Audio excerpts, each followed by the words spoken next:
আসসালামু আলাইকুম। এটিএন বাংলার গ্রামগঞ্জের খবরে সবাইকে স্বাগত জানাচ্ছি। ফিরোজ তোহা। শুরুতে বিআরবি কেবলস সংবাদ শিরোনাম। জ্বালানি সংকটে বিপাকে গ্রাহকরা অবৈধ মজুতকারীদের ধরিয়ে দিতে লাখ টাকা পুরস্কার ঘোষণা সরকারের। তেল মজুতের অভিযোগে দেশের বিভিন্ন স্থানে অভিযান, জেল জরিমানা। বৈষম্য বিরোধী আন্দোলনে হত্যা মামলায় নারায়ণগঞ্জ সিটি কর্পোরেশনের সাবেক মেয়র ডাক্তার সেলিনা হায়াত আইফির জামিন নামঞ্জুর। সড়ক দুর্ঘটনায় দেশে প্রতি বছর মারা যায় ৫,০০০-এর বেশি মানুষ। নিয়ন্ত্রক সংস্থার উদাসীনতার কারণে বাড়ছে মৃত্যুর মিছিল, বলছেন বিশেষজ্ঞরা। জামালপুরে যৌতুকের জন্য স্ত্রীকে হত্যার দায়ে স্বামীর মৃত্যুদণ্ড। ফরিদপুরে স্ত্রীকে পুড়িয়ে মারায় স্বামীর আমৃত্যু কারাদণ্ড। এবং ময়মনসিংহের ভালুকায় ক্ষীর নদীতে কাঠের শঙ্কু দিয়ে ঝুঁকি নিয়ে ১০ গ্রামের মানুষের যাতায়াত, সমস্যা সমাধানের আশ্বাস উপজেলা প্রশাসনের। শুনছিলেন বিআরবি কেবলস সংবাদ শিরোনাম। এবারে বিস্তারিত। এখনো কমেনি জ্বালানি তেলের ভোগান্তি। সড়কে দীর্ঘ সময় লাইনে দাঁড়িয়ে জ্বালানি তেল নিতে হচ্ছে গ্রাহকদের। অনেকের ভাগ্যে মিলছে না কাঙ্ক্ষিত পরিমাণ তেল। ডিপো থেকে চাহিদার চেয়ে প্রায় অর্ধেক তেল সরবরাহ করায় এমন পরিস্থিতির সৃষ্টি হয়েছে বলে জানান পাম্প সংশ্লিষ্টরা। এদিকে জ্বালানি তেলের অবৈধ মজুতকারীদের সম্পর্কে তথ্য দিয়ে সহায়তা করলে সর্বোচ্চ ১ লাখ টাকা পুরস্কার ঘোষণা করেছে সরকার। এদিকে অবৈধভাবে তেল মজুতের অভিযোগে সারা দেশে চলছে অভিযান। বিভিন্ন জায়গায় করা হয়েছে জেল জরিমানা। বিস্তারিত তৌহিদুর রহমান নিশানের রিপোর্টে। রাজধানীর পেট্রোল পাম্পগুলোতে গ্রাহকদের দীর্ঘ লাইন যেন প্রতিদিনের স্বাভাবিক চিত্র। ডিপো থেকে অনেক পাম্পে তেলের গাড়ি আসতে দুপুর গড়িয়ে যায়, কিন্তু পাম্পগুলোর সামনে ভোর থেকেই গ্রাহকদের অপেক্ষার লাইন শুরু হয়। গভর্নমেন্ট তো বারবার ডিক্লেয়ার দিচ্ছে যে তেলের সংকট নাই, বাট আমরা আসলে দেখতেছি যে প্র্যাকটিক্যালি বিভিন্ন পাম্পে পাম্প বন্ধ, ঝুলানো আছে, সাইনবোর্ড লাগানো আছে। ভোর 6টায় দাঁড়াইছি জাহাঙ্গীর থেকে। আজকে যদি তেল না দিতে পারিস, বাচ্চাদের স্কুল বন্ধ, কালকে থেকে স্কুলে যাইতে পারবে না। সরবরাহের স্বল্পতা এবং ভোক্তাদের মধ্যে অনিশ্চয়তা সব মিলিয়ে অঘোষিত সংকট তৈরি হয়েছে পাম্পগুলোতে। রেগুলার যে চাহিদা থাকে সেই পরিমাণ তেল কি আপনারা ডিপো থেকে পাচ্ছেন? অর্ধেকও পাচ্ছি না। আমরা তো এই যে আজকে ৯,০০০ লিটার তেল দিচ্ছে, কালকে ৯,০০০, এর আগে ৯,০০০, এর আগে ৪,৫০০ দিয়েছে। তেল সংকটে নিজের পেট্রোল পাম্প বন্ধ করে দিয়েছেন জামালপুর জেলা পেট্রোল পাম্প মালিক সমিতির সভাপতি। রোববার থেকে বন্ধ রয়েছে তার দেশ ফিলিং স্টেশন। যেখানে ডিজেল বিক্রি হতো ৫ লিটার পার ডে, সেখানে এখন ১৩,৫০০ ১৪,০০০ ডিজেল আসলে ওটা ২৪ ঘন্টা লাগে না, শেষ হয়ে যায়, যার জন্য অতিরিক্ত চাহিদা তৈরি হয়ে গেছে। অবৈধভাবে জ্বালানি তেল মজুত করায় গত ২৪ ঘন্টায় সারা দেশে ৩৮৬টি অভিযান পরিচালিত হয়েছে। মামলা হয়েছে ২১৪টি। এছাড়াও ৩ জনকে ৬ মাসের কারাদণ্ড দিয়েছে ভ্রাম্যমাণ আদালত। এদিকে সোমবার নাটোরের সিংড়ায় অবৈধভাবে ১১,০০০ লিটার তেল মজুত করে রাখার দায়ে এক ব্যবসায়ীকে ১ লাখ টাকা জরিমানা করা হয়। জ্বালানি তেলের অবৈধ মজুত ও পাচারকারীদের সম্পর্কে স্থানীয় প্রশাসনকে সঠিক তথ্য দিয়ে সহায়তা করলে সর্বোচ্চ ১ লক্ষ টাকা পুরস্কার ঘোষণা করেছে সরকার। তৌহিদুর রহমান নিশান, এটিএন বাংলা। নারায়ণগঞ্জের সিদ্ধিরগঞ্জের বৈষম্য বিরোধী আন্দোলনে একটি হত্যা মামলায় সিটি কর্পোরেশনের সাবেক মেয়র ডাক্তার সেলিনা হায়াত আইফির জামিন আবেদন নামঞ্জুর করেছেন আদালত। দুপুরে জেলা ও দায়রা জজ আদালতের বিচারক আবু শামীম আজাদ উভয় পক্ষের শুনানি শেষে এই জামিন আবেদন নামঞ্জুর করেন। এ নিয়ে এই মামলায় ২ দফায় তার জামিন আবেদন নামঞ্জুর করেছেন আদালত। এর আগে গত ৫ মার্চ নারায়ণগঞ্জের senior judicial magistrate Selina Khatun আসামি ও রাষ্ট্রপক্ষের শুনানি শেষে আইভির জামিন আবেদন নামঞ্জুর করেছিলেন। আসামি পক্ষের আইনজীবী অ্যাডভোকেট আওলাদ হোসেন বলেন, মামলার তদন্তকারী কর্মকর্তা মন গড়াভাবে ও হয়রানি করার জন্য আইভিকে এই মামলায় গ্রেফতার দেখানো হয়েছে। এ বিষয়ে পরবর্তী আইনি পদক্ষেপ নেওয়া হবে বলেও জানান তিনি।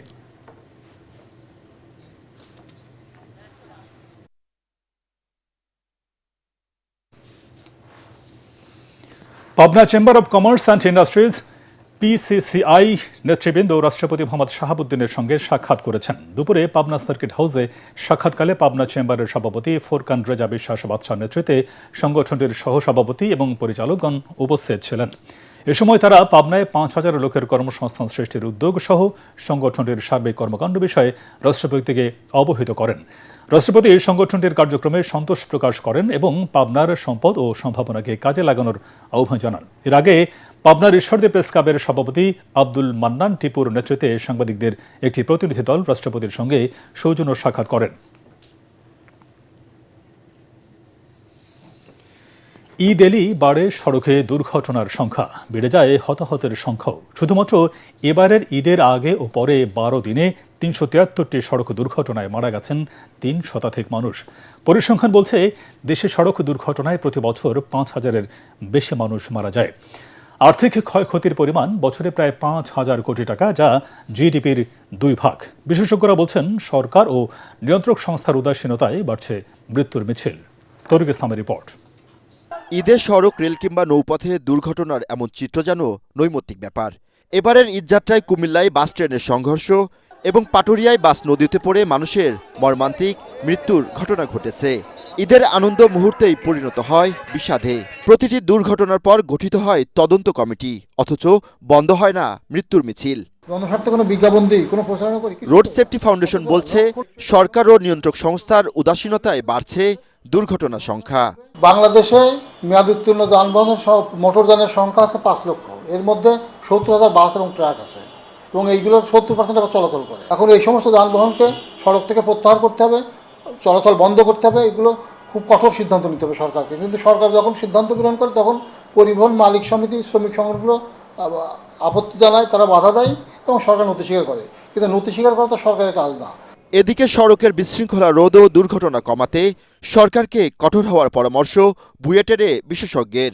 দাবি জানান স্বল্প ও দীর্ঘমেয়াদী পরিকল্পনার। আমাদের কোনোভাবেই ঝুঁকির সাথে আপোষ করা যাবে না। গণপরিবহনের সংকট আছে বলে আমি অনুমোদন দিব লক্কর চক্কর বাস, আবার বলবো দুর্ঘটনা কমাবো, এটা কিন্তু পলিসির সাথে সংঘর্ষ হয়ে যাবে। আমি বলবো এখন থেকেই সরকার প্রশাসনকে অভিযান চালাতে হবে। ঢাকার আশেপাশে যত ওয়ার্কশপ আছে কোথাও যেন লক্কর চক্কর বাস ঠিক করার সুযোগ না পায়, এটা বন্ধ করে দিতে হবে। সমস্ত বিনিয়োগ আপনি ঢাকায় করেছেন, সমস্ত মানুষ ঢাকায় নিয়ে আসছেন, ঢাকা ভারাক্রান্ত, মানুষ দ্বারা ভারাক্রান্ত, অবকাঠামো দ্বারা ভারাক্রান্ত। Enough is enough. বিআরটি এর তথ্য মতে সড়ক দুর্ঘটনায় প্রতি বছর মারা যায় 23,000-এর বেশি মানুষ। 2014 থেকে 2025 সালের সেপ্টেম্বর পর্যন্ত নিহত হয়েছে প্রায় 70,000 মানুষ, আহত হয়েছে অন্তত 1.25 লাখ। এসব দুর্ঘটনার প্রায় 40%ই মোটরসাইকেল দুর্ঘটনা। তরিক ইসলাম, এটিএন বাংলা, ঢাকা। জামালপুরে 20,000 টাকা যৌতুকের জন্য স্ত্রীকে হত্যার দায়ে স্বামী আমিনুল ইসলামকে মৃত্যুদণ্ডাদেশ ও 1 লাখ টাকা অর্থদণ্ড দিয়েছেন আদালত। দুপুরে নারী ও শিশু নির্যাতন দমন ট্রাইব্যুনাল 1-এর বিচারক মোহাম্মদ আব্দুর রহিম এই রায় ঘোষণা করেন। দণ্ডপ্রাপ্ত আসামি আমিনুল ইসলাম দেওয়ানগঞ্জ উপজেলার বেনুয়ার চর এলাকার আমজল মিয়ার ছেলে। রাষ্ট্রপক্ষের আইনজীবী ফজলুল হক জানান, 2018 সালে আমিনুল ইসলামের সাথে বকশীগঞ্জ উপজেলার সুরুজ মিয়ার মেয়ে সুজান আক্তারের পারিবারিকভাবে বিয়ে হয়। 2022 সালে 20,000 টাকা যৌতুকের জন্য স্ত্রী সুজান আক্তারকে শারীরিকভাবে নির্যাতন করে আমিরুল। নির্যাতনের পর তাকে বকশীগঞ্জ উপজেলা স্বাস্থ্য কমপ্লেক্সে ভর্তি করা হলে পরদিন সুজানার মৃত্যু হয়। এদিকে ফরিদপুরে স্ত্রী জ্যোৎস্না বেগমকে যৌতুকের দাবিতে গায়ে কেরোসিন তেল ঢেলে আগুনে পুড়িয়ে হত্যার দায়ে স্বামী রাশেদ মোল্লাকে আমৃত্যু কারাদণ্ড ও 50,000 টাকা জরিমানা করেছেন আদালত। ফরিদপুরের নারী ও শিশু নির্যাতন দমন ট্রাইব্যুনালের বিচারক শামীমা পারভিন এই আদেশ দেন। বগুড়ার সোনাতলা উপজেলায় নাগরিক কমিটির আয়োজনে বগুড়া জেলা পরিষদের নবনিযুক্ত প্রশাসক AKM আহসানুল তৈয়ব জাকিরকে নিজ উপজেলায় গণসংবর্ধনা প্রদান করা হয়েছে। সোনাতলা উপজেলা মুক্ত মঞ্চে আয়োজিত এই সংবর্ধনা অনুষ্ঠানে সংবর্ধনা বাস্তবায়ন কমিটির সভাপতি গোলাম রকিবের সভাপতিত্বে প্রধান অতিথির বক্তব্যে AKM আহসানুল তৈয়ব জাকির বলেন, বগুড়া জেলাকে দেশের মধ্যে একটি মডেল জেলা হিসেবে গড়ে তুলতে চান তিনি। এ সময় প্রশাসক হিসেবে দায়িত্ব পাওয়ায় প্রধানমন্ত্রী তারেক রহমানের প্রতি কৃতজ্ঞতা প্রকাশ করেন তিনি। অনুষ্ঠানে উপস্থিত ছিলেন উপজেলা বিএনপির সহসভাপতি আহসান হাবিব রাজা, মিজানুর রহমান, পৌর বিএনপির সভাপতি আবু নাসের ওয়াহেদ সহ বিভিন্ন শিক্ষা প্রতিষ্ঠান, ক্রীড়া ও সাংস্কৃতিক সংগঠনের নেতৃবৃন্দ এবং বিভিন্ন শ্রেণী পেশার মানুষ। কুষ্টিয়ার মিরপুর উপজেলায় গ্রাম্য দলাদলির জেরে শাহাবুল হত্যা মামলায় 4 জনকে যাবজ্জীবন কারাদণ্ড দিয়েছেন আদালত। একই সঙ্গে প্রত্যেককে 20,000 টাকা জরিমানা অনাদায়ে আরও 1 বছরের সশ্রম কারাদণ্ডের আদেশ দেওয়া হয়েছে। দুপুরে জেলা ও দায়রা জজ আদালতের বিচারক মোহাম্মদ এনায়েত কবির সরকার আসামিদের উপস্থিতিতে এই রায় ঘোষণা করেন। দণ্ডপ্রাপ্তরা হলেন মিরপুর উপজেলার মিটন পশ্চিমপাড়া গ্রামের আসাদুল প্রামাণিক ওরফে কালু, হাবিল হোসেন মিলন এবং আবু তাহের। মামলার নথি সূত্রে জানা যায় 2019 সালের 20 অক্টোবর বিকেলে শাহাবুল বাজার করার উদ্দেশ্যে বাড়ি থেকে বের হয়ে নিখোঁজ হন। পরদিন সকালে বুড়াপাড়া প্রাথমিক বিদ্যালয়ের পেছনে নওদা আজমপুর মাঠপাড়ার একটি ক্ষেতের আইলে তার মরদেহ পড়ে থাকতে দেখে স্থানীয়রা পুলিশে খবর দেন। পরে পুলিশ ঘটনাস্থল থেকে মরদেহ উদ্ধার করে। ময়মনসিংহের ভালুকায় ক্ষীর নদীতে সেতু না থাকায় ঝুঁকি নিয়ে যাতায়াত করছেন 3টি ইউনিয়নের 10 গ্রামের মানুষ। কাঠের সাঁকো দিয়ে পারাপার হওয়ায় প্রতিদিন চরম দুর্ভোগ পোহাতে হচ্ছে শিক্ষার্থী সহ স্থানীয়দের। এ সমস্যার সমাধানের আশ্বাস দিয়েছে উপজেলা প্রশাসন। ময়মনসিংহের ভালুকা থেকে আনোয়ার হোসেন তরফদারের পাঠানো রিপোর্ট জানাচ্ছেন মাসুদ রানা। খাল বিল নদী বেষ্টিত 11টি ইউনিয়ন নিয়ে গঠিত ময়মনসিংহের ভালুকা উপজেলা মাঝখান দিয়ে বয়ে গেছে ক্ষীর নদী। ক্ষীর নদীর তীরে শত বছরে পনাশাইল বাজারে ঘাটে একটি সেতুর অভাবে দীর্ঘদিন ধরে দুর্ভোগে রয়েছেন ভালুকা, হরিবাড়ি ও রাজৈন ইউনিয়নের মানুষ। এই নদীতে বাঁশ কাঠের সাঁকোর উপর দিয়ে জীবনের ঝুঁকি নিয়ে যুগের পর যুগ যাতায়াত করছেন তারা।